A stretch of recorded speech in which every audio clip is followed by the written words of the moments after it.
Olá, começa agora o Jornal Boa Notícia desta sexta-feira. Na edição de hoje, vamos mostrar as últimas informações sobre a situação de colapso da Covid-19 em Manaus. Vamos conversar com o arcebispo metropolitano da capital amazonense daqui a pouquinho. E ainda você vai ver as últimas notícias sobre o andamento da vacinação aqui no Brasil. A expectativa é grande. E tem mais. Hoje vamos falar do Enem. A primeira etapa da prova do Exame Nacional do Ensino Médio vai ser neste domingo. Vamos trazer dicas para você de como produzir uma boa redação. Fica comigo, porque o JBN de hoje já está no ar.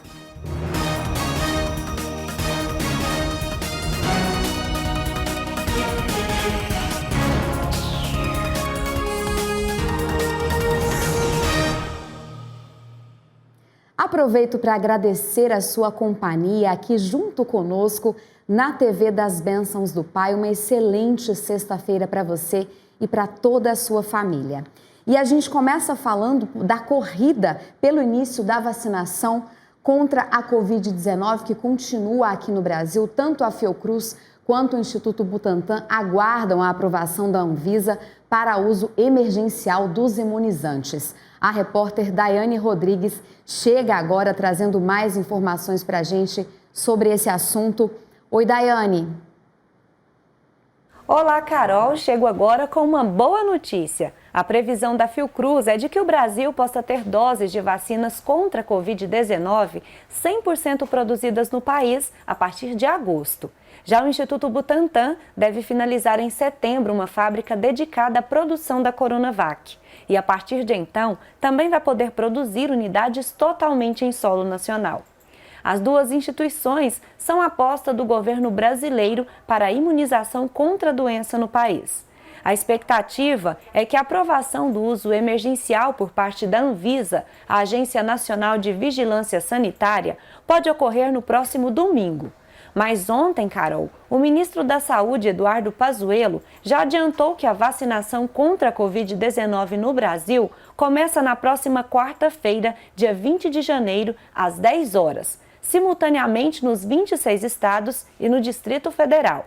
O órgão, inclusive, já enviou ao Supremo Tribunal Federal um documento na qual afirma que o conjunto dos estados tem quantidade suficiente de seringas e agulhas para iniciar a campanha de vacinação. Vale lembrar que a vacinação para o grupo prioritário aconteça nessa data, é preciso que cheguem as doses da vacina que virão da Índia.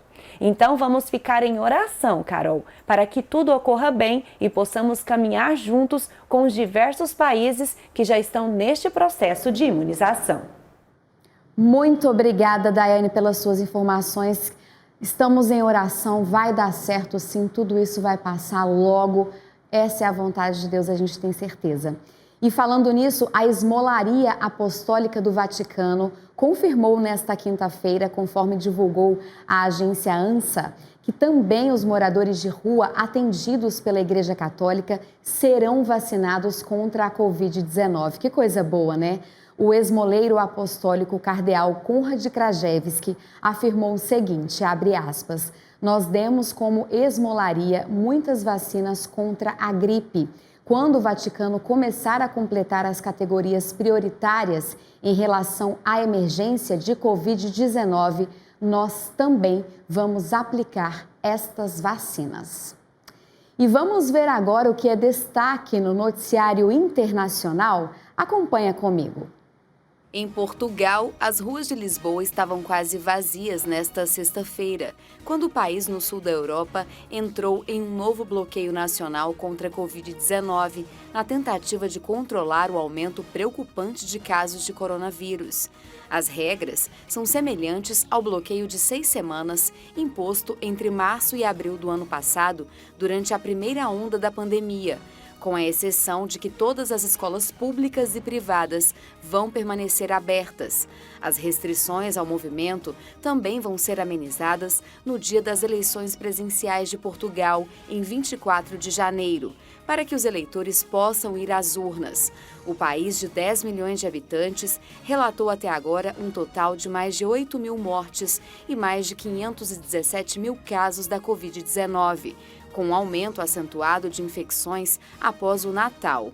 Em contrapartida, Portugal já vacinou mais de 82 mil pessoas contra o novo coronavírus, dando prioridade aos profissionais de saúde da linha de frente, bem como aos residentes de lares de idosos.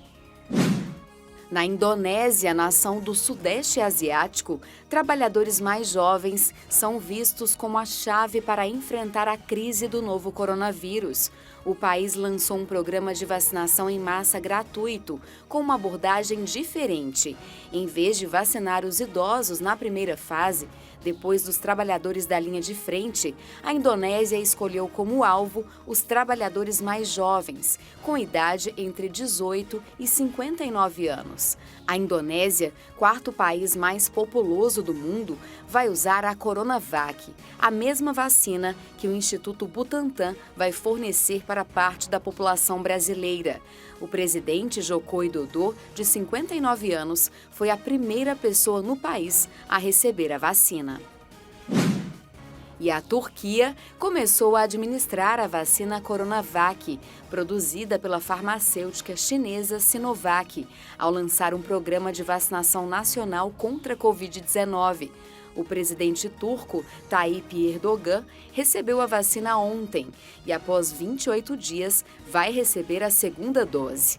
Até agora, a Turquia já vacinou mais de 500 mil pessoas em 2 dias, sendo 250 mil profissionais de saúde. E no próximo bloco nós vamos trazer para você dicas de como produzir uma boa redação no Enem. As provas vão ser neste domingo. Eu volto já e espero você.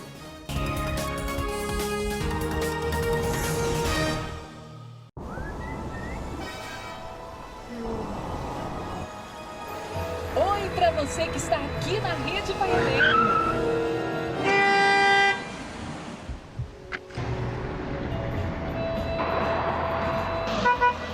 Amigo, sua porta traseira está aberta. Obrigado.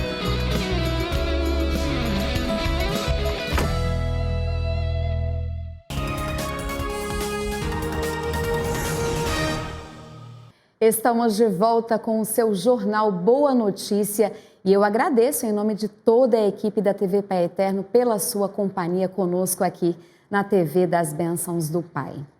Estamos com o olhar e o coração voltados para o estado do Amazonas. Nosso propósito aqui é sempre comunicar boas notícias, mas a capital amazonense, Manaus, está passando por um agravamento muito sério da pandemia nos últimos dias. O sistema de saúde entrou em total colapso. Nós da TV Pai Eterno queremos nos unir a todo o povo manauara, especialmente a Igreja Católica presente na Amazônia. Por isso, recebemos ao vivo, agora de maneira remota, o arcebispo metropolitano de Manaus, Dom Leonardo Steiner, que está aqui conosco. Sua bênção, Dom Leonardo, muito obrigada pela sua participação conosco aqui. Gostaria que o senhor começasse falando como está a situação no momento.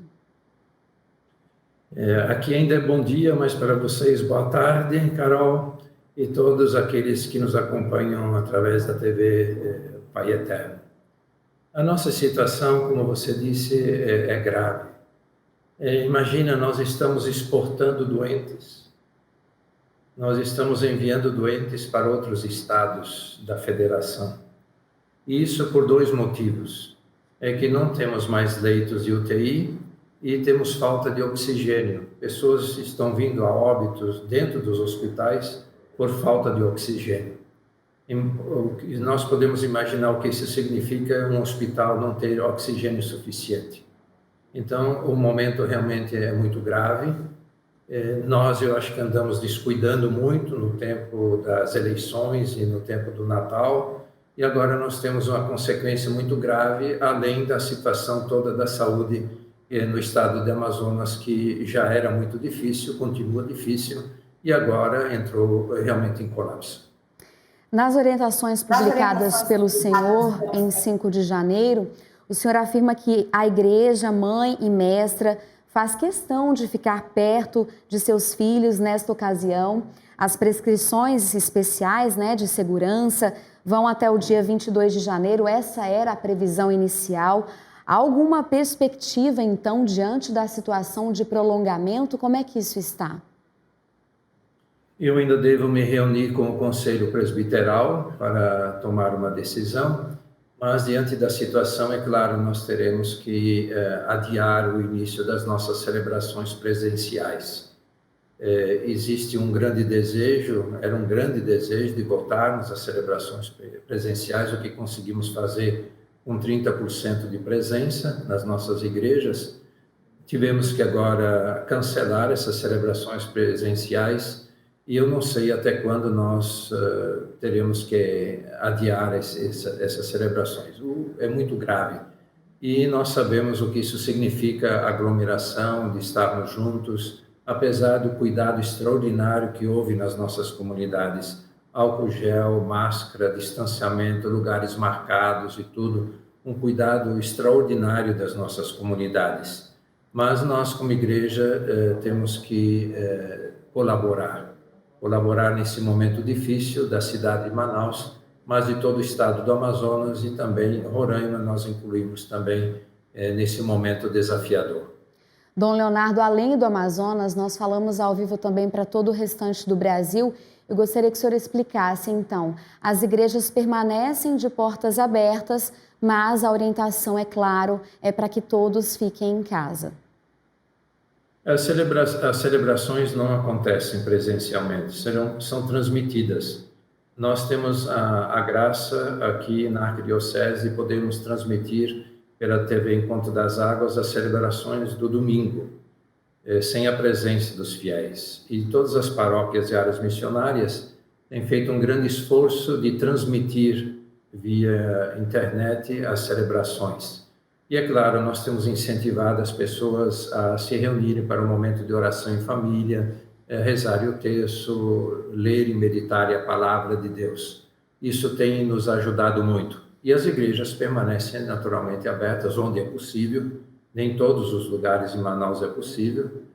Tem lugares onde nós não conseguimos manter as igrejas abertas durante o dia. Permanecerem abertas para uma visita ao Santíssimo, para um momento de oração pessoal. Nós ainda temos um pouquinho de 1 minuto e meio, mais ou menos. Eu gostaria de pedir para o senhor, especialmente para todos os manauaras, que o senhor deixasse uma mensagem de fé para toda essa população que está sofrendo tanto. A primeira mensagem, Carol, que eu gostaria de deixar é de deixarmos de lado as afirmações de que a pandemia não é mortal.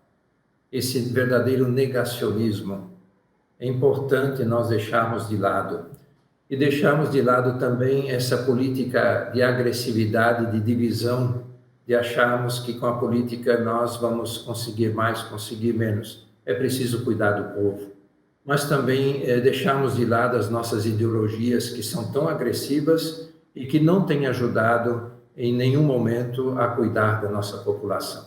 No mais, somos pessoas de fé, nós vivemos da esperança, nós sabemos que junto da palavra de Deus nós encontramos consolo, mas também é na solidariedade que nós vamos nos cuidar uns dos outros, especialmente cuidarmos daqueles que vivem nas nossas ruas e que não têm abrigo e que não têm no momento ninguém que lhes dê um pouco de comida e que nós queremos dar. E que a nossa fé nos alimente, nos encoraje e que nós nunca desanimemos porque Deus sempre está conosco, está no nosso meio, guia os nossos passos e os nossos corações. Amém. Em nome de toda a TV Pai Eterno, Dom Leonardo, eu agradeço a sua participação e clamamos mais uma vez as bênçãos do nosso Pai Eterno para que dias melhores possam vir não só para o Amazonas, para o Brasil, mas para todo o mundo. Nosso muito obrigada.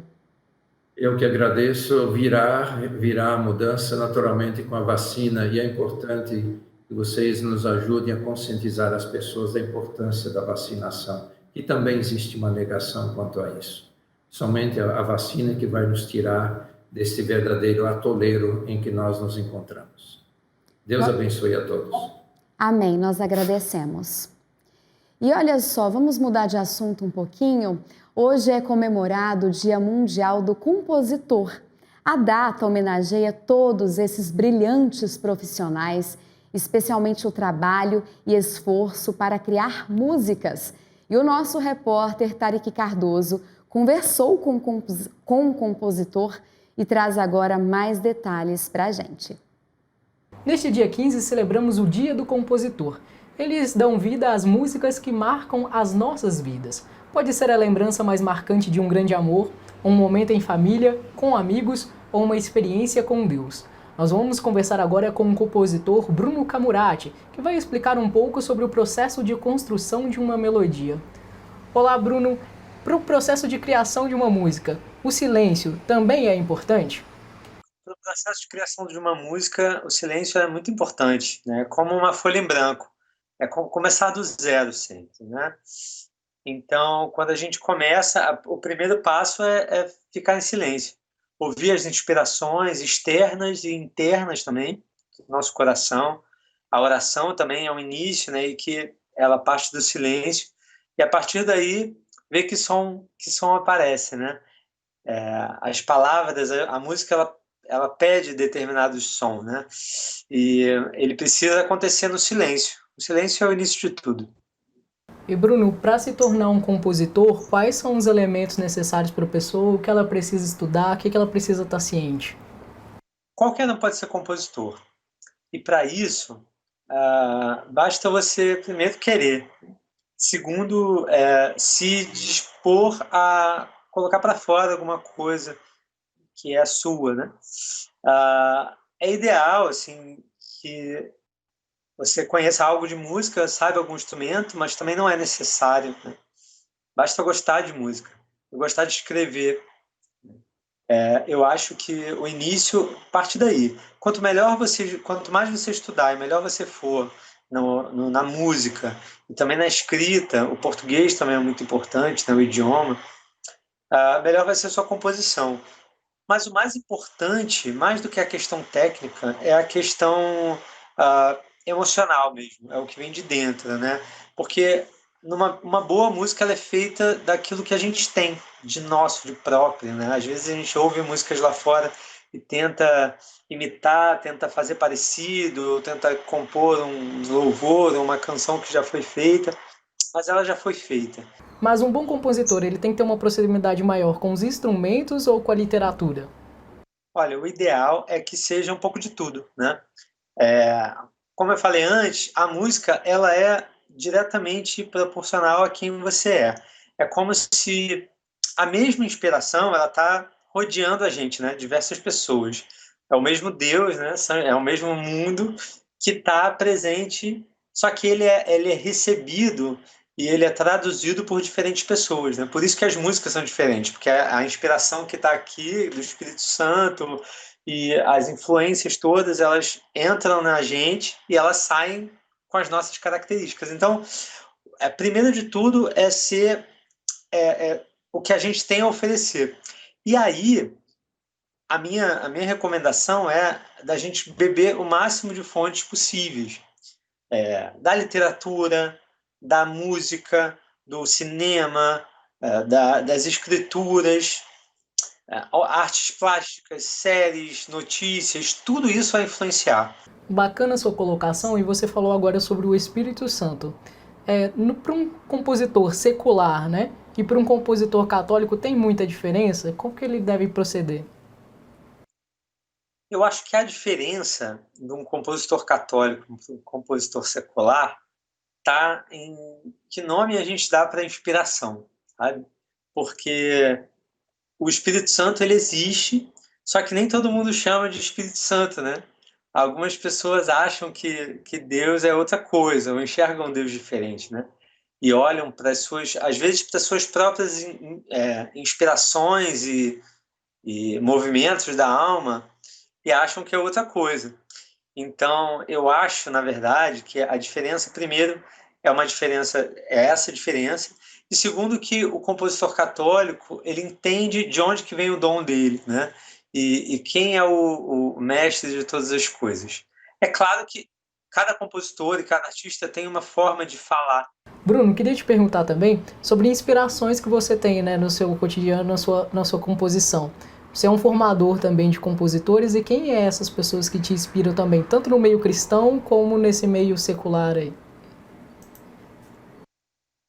Olha, eu sempre gostei de ouvir muito e de absorver muito de outros compositores. Quando eu comecei a compor mesmo adolescente, né? Antes de entrar para a igreja. Mas quando eu comecei, né, na minha caminhada com Deus, eu comecei a ouvir muitas músicas que me inspiraram, muitos artistas que me inspiraram quando eu nem tinha pretensão de ser artista ou compositor, né? Entre eles o Valmir Alencar e o Vida Reluz são uma grande referência para quem, né, começou a igreja nos anos 90, nos anos 2000, tem isso muito forte. E além dele, a banda Dom foi muito importante para mim, não só como inspiração, mas porque também eles enxergaram em mim, aqui no Rio de Janeiro, lá na paróquia, como um bom compositor. Eles foram as primeiras pessoas que olharam para mim e falaram: olha, você tem jeito para isso, suas músicas são boas, a gente gostaria de gravar. E se um jovem agora está interessado em se tornar um compositor, está assistindo a gente, qualquer pessoa, quais devem ser os primeiros passos que ele deve dar, principalmente se ele quer se tornar um compositor aí, igual você, um compositor de música católica? Eu acho que a primeira coisa é fazer. A gente tem muito medo de começar, porque a gente às vezes quer fazer perfeito, às vezes a gente quer acha que, ou então fez uma música e acha que aquela música é a música e todo mundo tinha que ouvir aquela música. A composição ela é um ofício, é uma prática, né? Assim como tocar um instrumento, você precisa praticar. Então, o compositor que está começando, ele tem que entender que aquela música que ele fez, que o pessoal gosta, que a mãe elogiou, que a namorada acha o máximo, que o pessoal na paróquia reconhece e acaba tocando, ela é mais uma música. Ela sim vai ser um instrumento de evangelização, ela pode ser a música da vida de muitas pessoas, mas a gente tem que entender que ela é mais uma música e você tem que partir para a próxima, né? E continuar fazendo. Bruno, muito obrigado pela sua participação e parabéns, né? Feliz Dia do Compositor para você. Muito obrigado. Parabéns a todos os compositores. Ser compositor é um dom, é uma dádiva, é uma graça muito grande. E que bom que a gente pode ser essas pessoas que dão voz à oração dos outros que não têm voz ou que não sabem o que falar, né? Que venham muitos outros compositores para celebrar conosco esse dia. Muito obrigado. Feliz Dia do Compositor para todo mundo. Deus abençoe. Tá aí, parabéns para todos esses artistas. O assunto agora é o Enem. A primeira etapa da prova do Exame Nacional do Ensino Médio vai ser realizada neste domingo. Olha só, são 5.800.000 inscritos este ano e nós vamos trazer para você agora dicas de como produzir uma boa redação. Vamos ver. Olá, eu sou o professor Carlos André, sou professor de Língua Portuguesa e de Redação e eu quero conversar com você que vai fazer o Exame Nacional do Ensino Médio sobre a prova de redação, a temida prova de redação e a prova de linguagens, códigos e tecnologias. Bem, em relação à redação, é bom lembrar que a lógica de produção textual é como se fosse uma maratona. Existem critérios para analisar essa corrida. E o primeiro critério é o aspecto gramatical. É fundamental que você termine o seu texto e possa fazer a revisão, a competência de número 1, ou seja, gramática. Verificar se os verbos que você colocou estão de acordo com a gramática, a pontuação está de acordo com a gramática, a regência, concordância, enfim, os erros gramaticais todos devem ser eliminados. Um segundo importantíssimo ponto, que é a competência de número 2, está intimamente ligado à questão do tema. Não confunda tema com assunto. Por exemplo, no Enem, no ano passado, o tema foi democratização do cinema. Muita gente disse que o tema foi cinema. Não foi. Foi a democratização. Significa dizer o seguinte: se você falar só sobre o cinema, você não atingiria a nota máxima em relação à questão do tema. Bom lembrar que tem que fazer também um texto dissertativo argumentativo, com introdução, com argumentação e com a conclusão por proposta de intervenção social. Aí nós vamos ao terceiro ponto, que é a competência 3, que são os argumentos. Leia, é importante o chamado repertório sociocultural. Sem repertório sociocultural, sem leitura, você não consegue fazer uma boa redação. Mas se tiver uma boa leitura, colocar dentro daquilo que foi colocado no tema, sua redação vai ter nota máxima. Um quarto ponto é a chamada coesão textual. Lembre-se, o seu texto tem que ter conexão. Então, aqueles elementos conectivos que estão ligados à introdução do parágrafo, é o caso, por exemplo, do ademais, do outrossim, do além disso, e os elementos internos, as conjunções mais, porém, contudo, entretanto, as conjunções que concluem o parágrafo, como portanto, todas elas devem ser colocadas no seu texto. E, por fim, você precisa fazer uma proposta de intervenção social. Lembre-se, tem que haver um agente, tem que haver uma ação, tem que haver necessariamente um meio e uma finalidade. Assim, nota máxima na redação. Quanto à prova de linguagens, estude gêneros textuais, estude variação linguística e vai aqui uma dica importantíssima. Estude Machado de Assis, esse ano eu acho que vai cair. Tá bom? Ótimo Enem a todos. Avante! Muito obrigada, professor. Desejamos uma ótima prova para todos os estudantes. Este foi o Jornal Boa Notícia desta sexta-feira. Muito obrigada pela sua companhia. Um excelente fim de semana. Para saber mais informações sobre a nossa programação, acesse aqui nosso portal paieterno.com ou nossas redes sociais no Instagram, @TV Pai Eterno, Facebook, basta digitar TV Pai Eterno.